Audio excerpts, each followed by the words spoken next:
Yeah, I mean, this is conversation that's been around since before I started. I think Deputy Chief Leiter, or I call him Chief Leiter, who was on our transition team, made that a recommendation within the transition report. So that's something that we've been looking into for quite a while, and it's something that certainly we would entertain, and so. I wouldn't say we have a specific timetable on that yet, but what we needed to do first and foremost, it's kind of very similar to parking. What we needed to do is assess the problem, right? Not just say, let's go put some red light cameras up and write tickets. What we're saying is, where are our crashes happening? Where are our injuries and fatalities happening? Where are we spending 5,000 hours for well over 5,000 hours with second and third officers? Hundreds of thousands of your taxpayer dollars. Where are we spending? What intersections are we spending those at? So we've got a pretty good idea of where those are at this moment, and we're getting it. And I really appreciate Deputy Chief Chrisman. PPD has spent a lot of time. Their GIS folks are GIS folks. I mean, you guys know how I am. I want to as much data as I can in terms of making decisions, and we have gotten very, very granular into not even just specific intersections, but specific approaches. I mean, east, west, north, south within intersections. Where are we seeing more red lights run?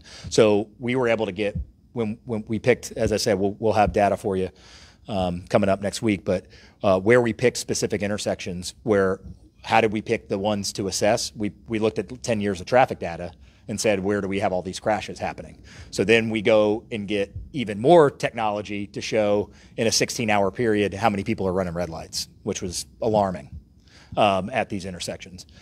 We don't put any warning up that we're testing it. We just do it over a 16-hour period, and that's the data we'll have for you. But what I'm telling you, it's shocking, to say the least, in those intersections.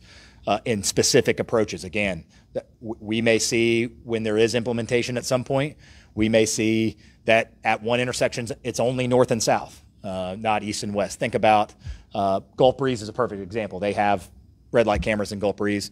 They don't do it on Daniel Drive in front of Publix. They do it on Highway 98. And so that's how in depth our analysis is becoming to make sure that our goal isn't, we want to have someone have a bad day to write a ticket and write them a ticket.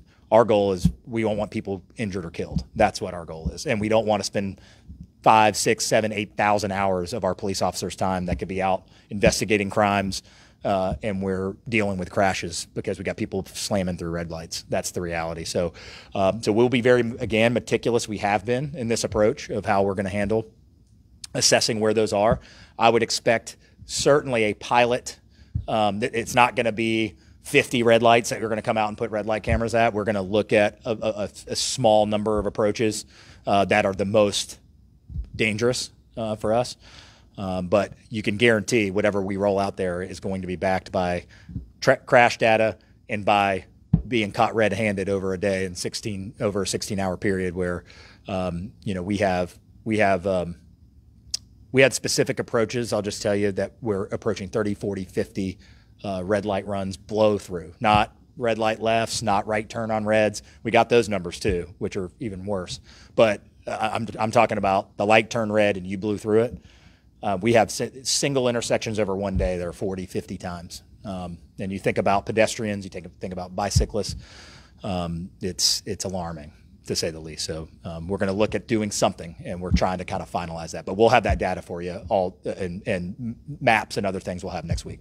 Mayor, could you give us again what intersection was at the top of the list? Here's what I'll say. In terms of we've done the 16-hour assessments twice over the last 5 years. I know we just did one, but I think we did another one about 4 or 5 years ago. I can't speak to, because there's so many of those, I don't want to misspeak, but here's what I'll tell you. Over the last 10 years, the same 3 intersections have been either 1, 2, or 3 in total crashes. Okay, so forget the red light data that we have, the more detailed stuff I'll get you because I don't want to misquote it. The 3 worst lights are 9th and Bayou, 9th and Airport, and Fairfield and Davis. Those are the 3 year in, year out most crashes at those three. So you guys know 9th and Bayou at the Publix and Sacred Heart. The other side of Sacred Heart is 9th and Airport, and then Fairfield and Davis is there right off the interstate, right there at the Fairfield exit. And without fail, those are if one of those deviated into number 4, I don't remember it. It's pretty close. And when you add all of those up, if you just take those 3 intersections and you add all of those up over 10 years of time, there's 1 wreck every 3 days. Wreck, not run a red light, wreck every 3 days at those 3 intersections. So, and that's, again, a sample size of 10 years.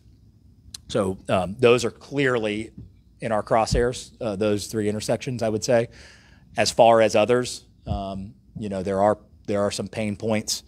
I know one significant approach that is a pain point for us is 9th and Gregory, people getting on the interstate coming from the 3 Mile Bridge.